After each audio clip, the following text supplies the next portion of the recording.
ఈ ఎపిసోడ్ మొత్తం నామినేషన్సే జరిగాయి. నిన్న తనూజ అండ్ మనీష్ నామినేషన్స్ అయిపోయాయి కాబట్టి ఈ రోజు మిగతా వాళ్ళు నామినేషన్స్ చేశారు. కామనర్స్ అయితే అందరూ కలిసి బర్నీని టార్గెట్ చేసినట్టు క్లియర్ గా అర్థమవుతుంది. ఒకటే పాయింట్ మీద అందరూ బర్నీ గానే నామినేట్ చేశారు. ఇమాన్యుయల్ తప్ప మిగతా ఎవరి నామినేషన్స్ లో కూడా నాకు అంత లాజికల్ పాయింట్స్ లాగా అనిపించలే. ఓకే, బర్నీ గారు ఆ గుడ్డు దొంగతనం జరిగినప్పుడు అక్కడే ఉండి చూసి కూడా చెప్పలేదు అని ఆయన నామినేట్ చేస్తున్నారు, దట్స్ ఫైన్. బట్ తనూజ కూడా అక్కడే ఉంది కదా, మరి తనని ఎందుకు చేయట్లేదు?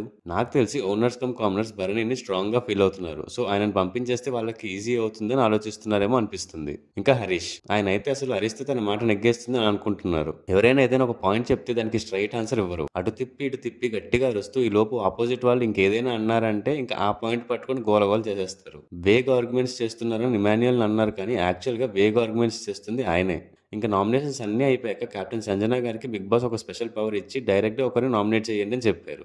అయితే సంజన సుమన్ శెట్టిని నామినేట్ చేశారు, బట్ ఆ పాయింట్స్ కూడా నాకు అంత కన్విన్సింగ్ గా అనిపించలేదు. సో ఫైనల్ గా ఈ వీక్ నామినేషన్స్ లో Suman Shetty, Bharani, Harish, demon Pavan, Flora, Priya and Manish ఉన్నారు. Vote for your favourite contestant.